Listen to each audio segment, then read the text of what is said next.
कदा पुनरिंद्रियम करणम, नहीं कदा पुनरिदम इंद्रियम करणम।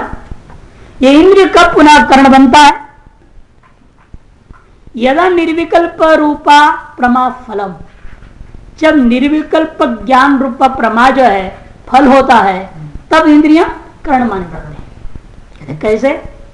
तथा ही सुनो प्रक्रिया, आत्मा मनसा संयुज्यते, आत्मा का मन से संयोग होता है। मन इंद्रियेण, मन का इंद्रिय के साथ हुआ, और इंद्रियम अर्थेन, इंद्रिय का अर्थ विषय के साथ संबंध होता है। इंद्रियाणाम वस्तु प्राप्त प्रकाशकारित्व नियमात, क्योंकि इंद्रियों का वस्तु को प्राप्त करके ही प्रकाश करने का सामर्थ्य वाला, स्वभाव वाला ऐसा माना गया है। वस्तु प्राप्य प्रकाशकारित्व नियमात ततो अर्थसन्निकृष्टेन इंद्रियेण निर्विकल्पकम नाम जात्यादि योजना हीनम वस्तु मात्रावगाही किंचित इदम इति ज्ञानम जायते। तो होता कैसा? पहले अर्थ से सन्निकृष्टेन इंद्रियेण, अर्थ से संबद्ध इंद्रिय के द्वारा निर्विकल्पम ज्ञानम जायते, ऐसा नहीं होगा। निर्विकल्प ज्ञान कैसा होगा? कैसा हो निर्विकल्प ज्ञान?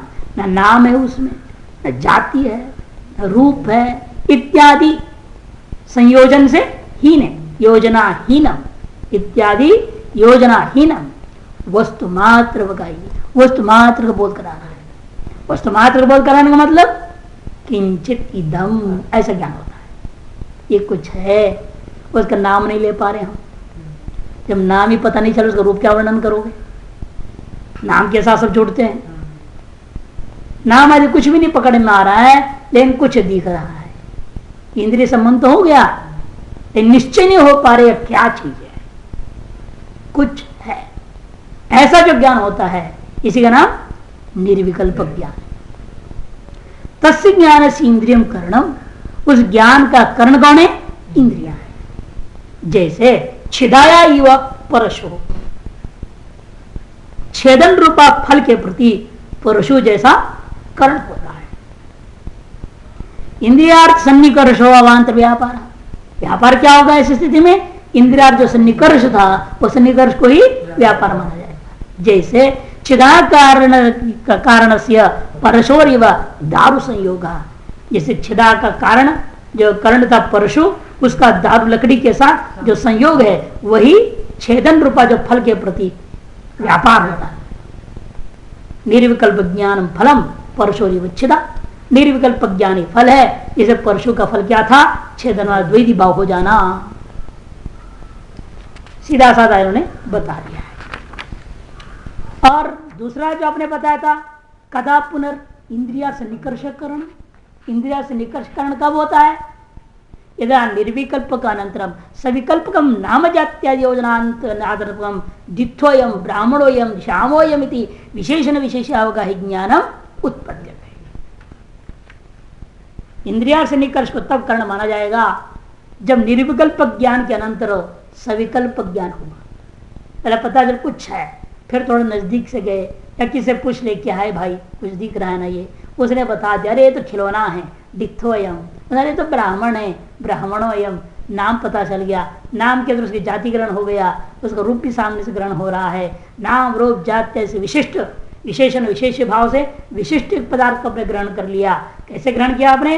नाम जात्यादि योजनात्मकम, नाम जात्य से संबद्ध एक वस्तु विशेष, क्या? दित्वयम ब्राह्मणोयम श्याम इत्यादि विशेषण विशेषीय भाव को बोध कराने वाला अवगाही ज्ञान उत्पद्यते, ज्ञान उत्पन्न होता है। यदा तदा, जब ऐसा ज्ञान पैदा हुआ तब इंद्रिया से निकर्ष करणम निर्विकल्प ज्ञान अवांतर व्यापार है, सविकल्प ज्ञान फलम।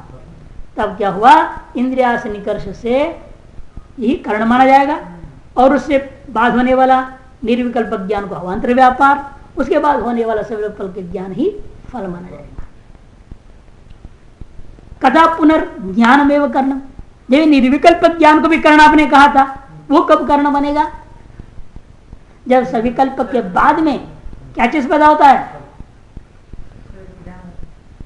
क्या ज्ञान होता है? सविकल्प ज्ञान के बाद कौन सा ज्ञान होता है? कल ही तो लिखवाया था मैंने, हानोपादान उपेक्षा बुद्धि होती है। कल बोर्ड में लिखे दिखाया, परसों सब भूल जाते। हानोपादान उपेक्षा बुद्धि होती है कि नहीं होती है? कदा पुनर्ज्ञानम करणम, कब पुनः निर्विकल्प ज्ञान करण होगा? यदा उक्त सविकल्प का अनंतरम हानोपादान उपेक्षा बुद्धि हो जाएगी। सविकल्प के अंदर क्या पैदा होता है? हान ज्ञान या उपादान ज्ञान या उपेक्षा, तीन में से एक होगी।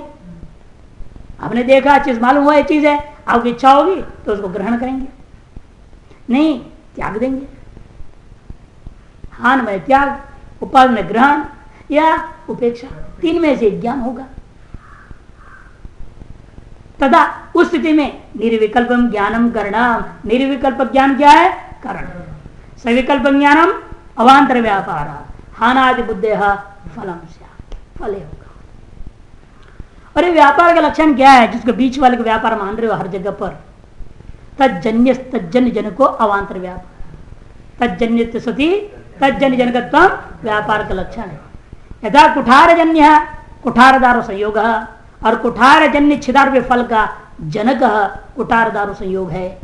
इसे कुठारदारो संयोग क्या है? व्यापार हो गया, कुठार करण हो गया, छिदा फल हो गया। कुठारजन्य है वो, क्या है कुठारजन्य? कुठार दारू संयोग, लकड़ी और कुठार का संयोग, और वो कुठार से जन्य छिदार के फल का जनक भी है कुठार दारू संयोग। अतः वो संयोग को हम व्यापार कहेंगे, कुठार को कर्ण कहेंगे, छिदा को फल कहेंगे। अत्र कश्चित दाह, यहां किसका कहना है आप तीन तीन कर्ण क्यों मानोगे? तीन तीन व्यापार मान रहे हो? अरे ज्ञान तो ज्ञान, निर्विकल्प ज्ञान हो चाहे सविकल्प ज्ञान हो, चाहे हानोपादान बुद्धि रूप ज्ञान हो, ज्ञान तो ज्ञान है। ज्ञान तो अच्छा ज्ञान सामान्य के प्रति में बताओ, तब इंद्रियां ही कर्ण रह जाएंगे। वही तत्र कश्चिदाह सविकल्पकादीनाम अपि इंद्रियमेव करणम, जैसे निर्विकल्प ज्ञान के प्रति अपने कर्ण माना इंद्रिय को, उसी प्रकार सविकल्प ज्ञान का भी कर्ण इंद्रिय है, हानोपादान आदि बुद्धि का भी कारण इंद्रिय ही कर्ण मानो कह दिया सबका। क्यों? बीच में जो जो होता है आपने कहा ना, उन सबको अवांतर व्यापार मान लेना, उन सबको अवांतर व्यापार मान। यावंती तो आंतरालिकानी, जो कुछ भी बीच में हो रहा है, जैसे हानोपादान बुद्धि और इंद्रिय, इन बीच में क्या क्या हो रहा है? निर्विकल्प ज्ञान होता है, सविकल्प ज्ञान होता है, इंद्रिया से निकर्ष भी होता है। तीन चीज हो रहे हैं, इंद्रिया से निकर्ष, निर्विकल्प ज्ञान, सविकल्प ज्ञान। इन तीनों को ही व्यापार कोटि में मानो बोलते हैं, जितने भी अंतराल में है तीनों को। और सविकल्प ज्ञान के बीच में दो है, इंद्रिया से निकर्ष, निर्विकल्प ज्ञान, दो को व्यापार मानी जाएगी। निर्विकल्प ज्ञान के लिए एक ही व्यापार, इंद्रिया से निकर्ष होगा। से जो भी बीच बीच में होंगे, जितने भी होंगे, आंतरालिका से भोजन प्रकट गया, कौन है वो? सन्निकर्षादीनी यावंती तानि सर्वाणी अवांतर व्यापार, उन सब को अवांतर व्यापार मान लेना चाहिए। ऐसा ये आपका जो है तर्क संग्रह में था ना, इंद्रिय में प्रत्यक्षम प्रति प्रमाणम कह दिया था, एक ही को कारण, तीन तीन को नहीं, बाकी सबको अवांतर व्यापार मान लिया गया। उस बात पे परिणाम यहां सिद्ध करके बता दिया।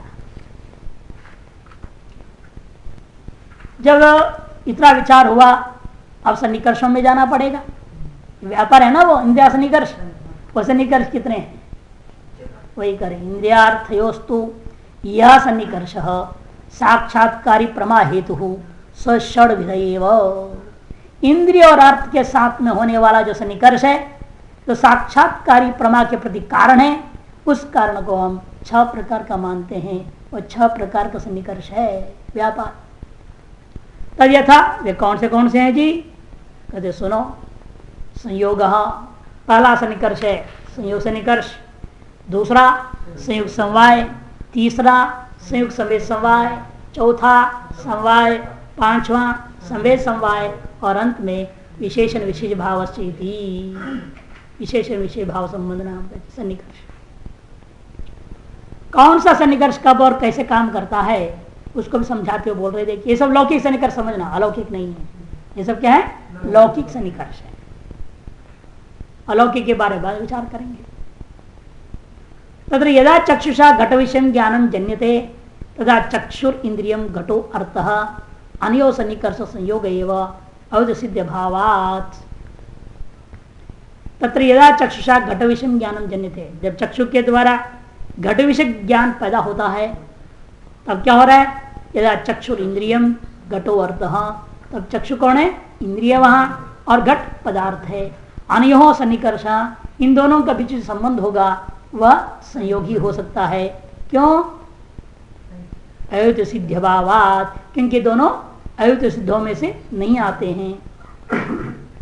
अयुत सिद्ध 5 जोड़े कोई गिना दिया था ना, 5 जोड़े का नाम ही अयुत सिद्ध है। उन 5 जोड़ों में से ये जोड़ा नहीं है। एवं इसी प्रकार से मनसा अंतरिंद्रियेण यदा आत्मविषयम ज्ञान जन्यते, जब मन रूपी अंतरिंद्रिय के द्वारा आत्मा को विषय बनाकर ज्ञान पैदा हो रहा है, उस समय में कैसे ज्ञान हुआ? अहम इति, अहम में से ज्ञान होता है, आत्मा का ज्ञान।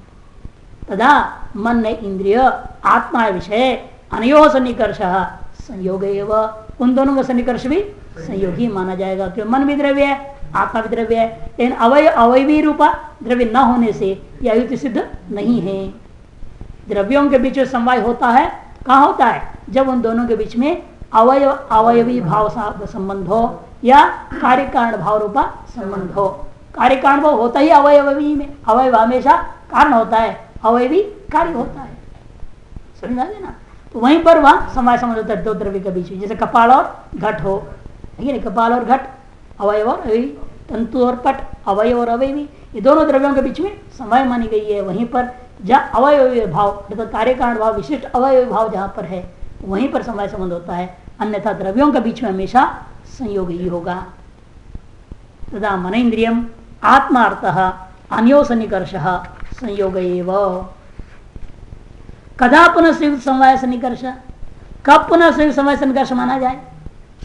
कद यदा चक्षुरादिना घटगत रूपाधिकम गृह्यते घटे श्यामम रूपम अस्ति इति, जब चक्षुरादि के द्वारा घटगत रूपादि ग्रहण किया जाता है, जैसे किसने कहा घटे श्यामम रूपम अस्ति, घट में श्याम रूप है। तदा चक्षुर इंद्रियम घट रूपम अर्थः अनयो सन्निकर्ष संयुक्त समवायेव, उस समय चक्षु है इंद्रिय, घट रूप क्या है? पदार्थ है, उन दोनों के बीच में सन्निकर्ष हो संयुक्त समवाय माना जाएगा।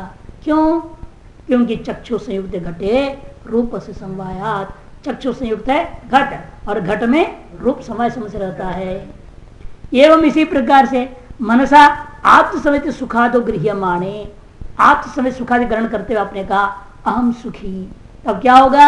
अयमेव सन्निकर्ष, वहां भी संयुक्त समवाय होगा। तो मन का संयोग हुआ आत्मा में, और आत्मा में समय संबंध रहता है सुखादि, इसे संयुक्त समवाय सन्निकर्ष से उसका प्रत्यक्ष होगा।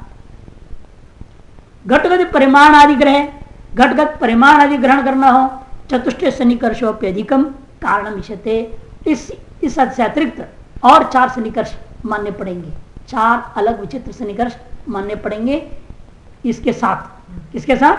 संयुक्त समवाय के साथ में। संयुक्त समवाय तो रहेगा, इसके अलावा भी परिमाण का तय कब होता है? किसी चीज के परिमाण का निर्णय कैसे करोगे आप? इतना लंबा चौड़ा है ना? आपके आंख क्या करता है? सकल अवयवों को देखता है। तो आंख के अवयवों, आंख भी अवयवी है, द्वनुकात्मक है, इन अवयवों का उस अवयवों के साथ संबंध होगा, इस अवयवी का उस अवयवी के साथ संबंध होगा, फिर इस अवयव का उस अवयवी के साथ संबंध होगा, ठीक है, और इस अवयवी का उस अवयव के साथ संबंध, 4 संबंध होगा, तब जाकर के वस्तु का वास्तविक जो है परिमाण जो है ग्रहण होगा। सत्यपि संयुक्त समवाय तद भावे दूरे परिमाणादि अग्रहण, क्योंकि आप देख रहे हैं संयुक्त समवाय सन्निकर्ष तो हो रहा है, लेकिन वो 4 जो विशिष्ट सन्निकर्ष है ना, वो न होने के कारण से दूरस्थ वस्तु में क्या है?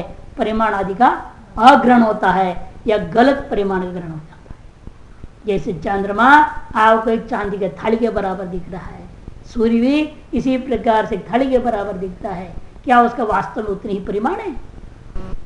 नहीं है। नक्षत्र ताराएं छोटे छोटे दिख रहे हैं यहां से, लेकिन है वो पृथ्वी से भी बड़ा, पृथ्वी से भी बड़ा है वो, जो नक्षत्र भी एक एक नक्षत्र भी पृथ्वी से बड़े बड़े, लेकिन दूरी के कारण से टिमटिमाता वो छोटा छोटा चीज दिख रहा है। वो टिमटिमाते भी क्यों हैं? वहां भी जैसे चंद्रमा से सूर्य की किरण प्रतिबिंबित हो रहा है ना, वैसे सूर्य की किरण वहां जा रहा है, वहां से प्रतिबिंबित हो रहा है। समझ में आ गई? लेकिन चंद्रमा नजदीक होने से इसका प्रकाश ज्यादा इधर आ रहा है, वो नक्षत्र तारों का प्रकाश नहीं आता है क्योंकि बहुत दूर है। वो भी सब नजदीक हो जाए तो हजारों चंद्रमा हो जाएगा चारों तरफ, तो दिन के सूर्य भी फीका पड़ जाएगा। तो इतनी दूरी में रखा हुआ है उन लोगों को। सूर्य से पृथ्वी का पिछले भाग में है, इस तरफ से घूम रहा है ना, वो पीछे घूम रहा है, या इस तरफ से है, तो इसलिए यहां से हमको सूर्य नहीं दिख रहा है, किंतु सूर्य किरण वहां जा रहा है नक्षत्र ताराओं में, जैसे चंद्रमा पे जा रहा है वैसे उन पे भी जा रहा है। लेकिन दूरी के कारण से ये नजदीक है, यहां ज्यादा प्रतिफलन दिख रहा है, उधर का प्रतिफलन अत्यंत न्यून दिखता है। और वो भी गतिमान है, उनकी गति ऐसा है जिसके जब भी कभी नहीं ऐसे दिखते हैं, वो गति के कारण से। और इसकी गति अलग है जिसकी वजह से हमें निरंतर प्रकाश दिख रहा है, उसकी प्रकाश निरंतरता नहीं है। ये सब दूरी के कारण से होता है, और ये सब तभी हुआ, ऐसे हमें भ्रांति हो रहे हैं। कारण यह है क्योंकि हमारी इंद्रियों का सकल अवयव उस वस्तु पदार्थ के सकल अवयवों के साथ सही से संबंध नहीं कर पाता है। अब यहीं पर आप देख सकते हैं, आदमी दूर जा रहा, कितना दूर में क्या दिखता है, वो 6 इंच का दिखता है, नजदीक आता लगता है तो 6 फुट का है, अपने इसी भी लंबा है या नहीं? लगता है इतना ऐसा क्या है, तो कुछ भी नहीं, एक थप्पड़ मार दूंगा यहीं से बोलता है, और जब आता है पता लगता है तो 6 फुट का लंबा चौड़ा है, वो मारेगा तो खुद गिर जाएंगे। इसलिए ये सब चीजें जो है अवयव संयोग पर भी निर्भर है। 4 प्रकार के विलक्षण संयोग मानते हैं परिमाण आदि के लिए विशेष रूपेण। चतुष्ट सन्निकर्षो यथा, ये चतुष्ट सन्निकर्ष कौन है? वो इस प्रकार है, सुनो। इंद्रियावयवैर अर्थावयवी नाम, इंद्रियों के अवयवों का विषय रूपी अवयवी के साथ, पहले अवयव का यहां के अवयव जाएंगे अवयवी के साथ जोड़ेंगे, फिर क्या होगा? इंद्रिय अवयवियों का अर्थ के अवयवों के साथ, यहां का अवयव उस अवयवी से किया पहले, फिर यहां का अवयवी उसके अवयवी से जुड़ा, फिर क्या हुआ? इंद्रिय अवयवों का अर्थ के अवयवों के साथ, इंद्रिय के अवयवों का विषय के अवयवों के साथ, फिर विषय के अवयवी का इंद्रिय रूपी अवयवी के साथ में हो गया। अर्थावयवी नाम इंद्रियावय नाम सन्निकर्ष इति, ये 4 प्रकार का सन्निकर्ष होगा, तभी जा करके असली परिमाण ग्रहण होता है। और इस 4 प्रकार सन्निकर्ष में यदि न्यूनता किसी प्रकार की आ गई तो आपको जो परिमाण ग्रहण होगा वह गलत ही ग्रहण होगा। ध्यान में ना, ये लिखा है।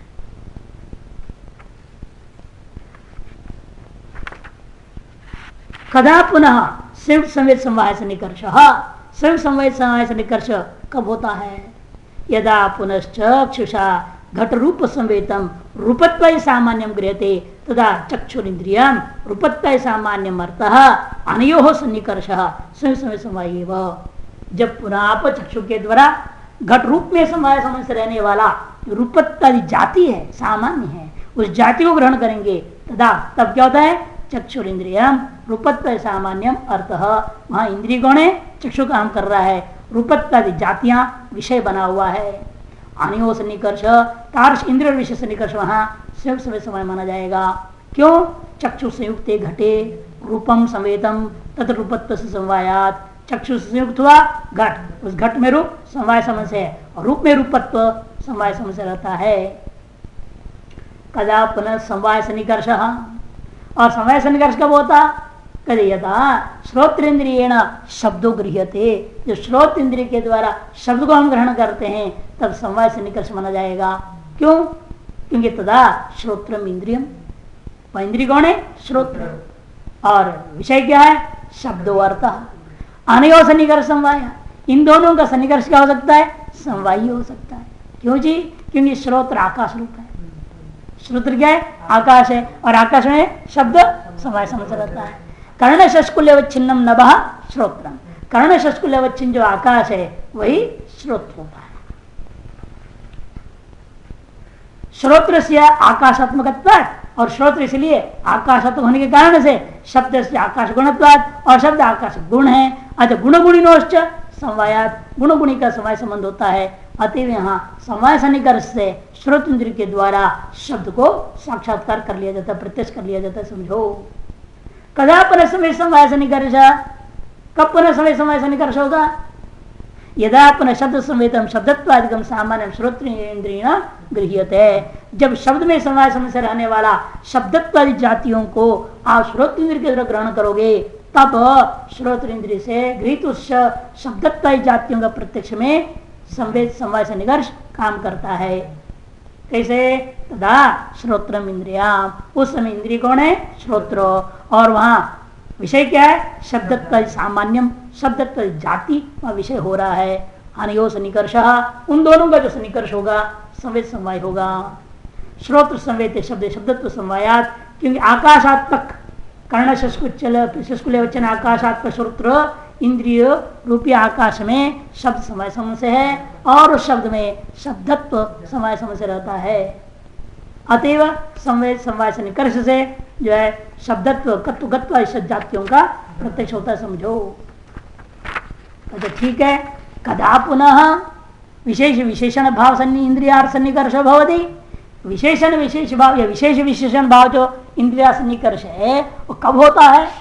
कभी यदा चक्षुषा संयुक्त भूतले घटा भाव गृह्यते, जब चक्षु से संयुक्त भूतल में घटा भाव ग्रहण करते हो। कैसे ग्रहण कर रहे हो? क्या होता है आपको ज्ञान उस समय में? यह भूतले घटो नास्ति, या भूतल हो गया है अधिकरण। अधिकरण माने विशेषण, यहाँ सप्तमी है ना, सप्तम्यंतम विशेषणम, और घट प्रथमांत है, इसे विशेष है। इसे भूतले घटाभाव, भूतले घटो नास्ति माने भूतले घटाभाव, तो घटाभाव प्रथमांत है, वो विशेष हो जाएगा और वो विशेषण भूतल होगा। इति तदा विशेष विशेषण भाव संबंध या विशेष विशेष भाव संबंध होगा। तदा चक्षु संयुक्त से भूतल से घटाद्य भाव विशेषणम भूतलम विशेष्यम। चक्षु संयुक्त से भूतल से, चक्षु संयुक्त भूतल के अंदर घटाद्य भाव जो देखा जाएगा, यदि आप घटाद्य भाव को विशेषण मानोगे तो भूतल विशेष हो जाएगा। यदि अच्छा मन संयुक्त आत्मनि, इसी प्रकार से मन से संयुक्त आत्मा में सुखादि का भाव गृह्य थे, सुखादि भाव ग्रहण हुआ। अहम सुख रहिता, मैं सुखा भाव वाला हूं। इति तदा मनुष्य संयुक्त से आत्मना सुखाद्य भाव विशेषण, मनुष्य युक्त आत्मा में सुखाद्य भाव को विशेषण रूप में ग्रहण किया। यदा श्रोत्र संवेद गकारे, जैसा श्रोत्र में समय समय से गकार है, उस गकार में घत्व के अभाव ग्रहण किया। ग में क्या रहेगा? गत्व रहेगा, घत्व नहीं रहेगा। तब तदा श्रोत्र संवेद से गकार से घत्व भाव विशेषण, श्रोत्र संवेद गकार रूपा विशेष में घत्व भाव विशेषण हो जाएगा। तदेवं संक्षेपत पंचविध संबंध अन्यतम संबंध संबद्ध विशेषण विशेष भाव लक्षण इंद्रियेण लक्षणेन इंद्रिया सन्निकर्षेण अभाव इंद्रियेण गृह्यते। इस प्रकार संक्षेप समझो, जो पंचविध संबंध है उन्हीं संबंधों से जोड़ना पड़ेगा। संयुक्त विशेषण विशेष भाव, संयुक्त संवेद विशेषण विशेष भाव, संयुक्त संवेद समवाय विशेषण भाव, संवेद विशेषण भाव, संवेद संवेद विशेषण भाव, ये सन्निकर्ष माननी पड़ेगा भाव के लिए। इसलिए अभाव के लिए क्या हो गया? 6 2 12 सन्निकर्ष। क्योंकि कभी विशेषण बन जाता है अभाव, कभी विशेष हो जाता है। तब विशेषण होगा तो उस तरह से बोलना है, विशेष होगा तो उस हिसाब से बोलना है। इंद्र का संबंध किससे हो रहा है? भूतल विशेषण है या भूतल विशेष है, उस पर निर्भर होगा। चक्षु संयुक्त भूतल निष्ठ विशेषणता निरूपित, विशेषता कहूंगा जब भूतल को विशेषण बनाओगे, नहीं तो चक्षु संयुक्त भूतल निष्ठ विशेषता निरूपित विशेषणता से निकर्ष हो जाएगा। कभी विशेषता निरूपित विशेषणता, कभी विशेषणता निरूपित विशेषता, निर्भर होगा आप भूतल को किस तरह से देख रहे हैं। विशेषण रूप में ग्रहण कर रहे हैं, विशेष रूप में ग्रहण कर, घटा भावत भूतल कर रहे हो या भूतल घटा भाव कर रहे हो, उस पर निर्भर है, सारी शब्दावली पर निर्भर होता है। इसलिए कहा पंचविध जो संबंध थे, 5 प्रकार का जो संबंध है, उन्हीं का अन्यतम संबंध, उन्हीं के अन्यतम कोई न कोई एक ले लेना, उन्हीं संबंधों से संबद्ध होकर के विशेषण और विशेष भाव रूपा जो है सन्निकर्ष को लेकर के इंद्रियार्थ सन्निकर्षण, इंद्रिय का अर्थ के सन्निकर्ष होकर के अभाव रूपा विषय को भी इंद्रिय के द्वारा प्रत्यक्ष कर लिया जाता है।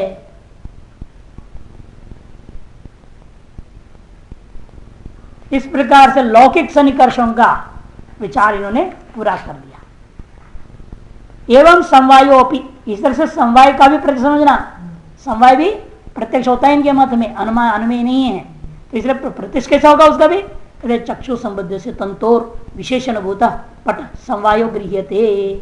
चक्षु संबद्ध हो गया तंतु, तंतु में समय समय से है पट, है ना, इसलिए उस पट का जो समवाय है उसका प्रत्यक्ष हो रहा है आपको। ये नहीं हो तो कैसे कह दिए तंतु में समवाय समय से पट है, आपको पट समवाय प्रत्यक्ष हुआ। इसे चक्षु संबद्ध है तंतु, उसमें विशेषण बोध कौन है, पट समवाय, पट का समवाय वो ग्रहण हो जाएगा। यह तंतुषु पट समवाय, यह तंतुषु पट समवाय आप बोल रहे हो, इसलिए तंतुओं में समवाय को आपने देखा। चक्षु संयुक्त तंतु, उसे विशेषण रूप में समवाय को आपने देखा।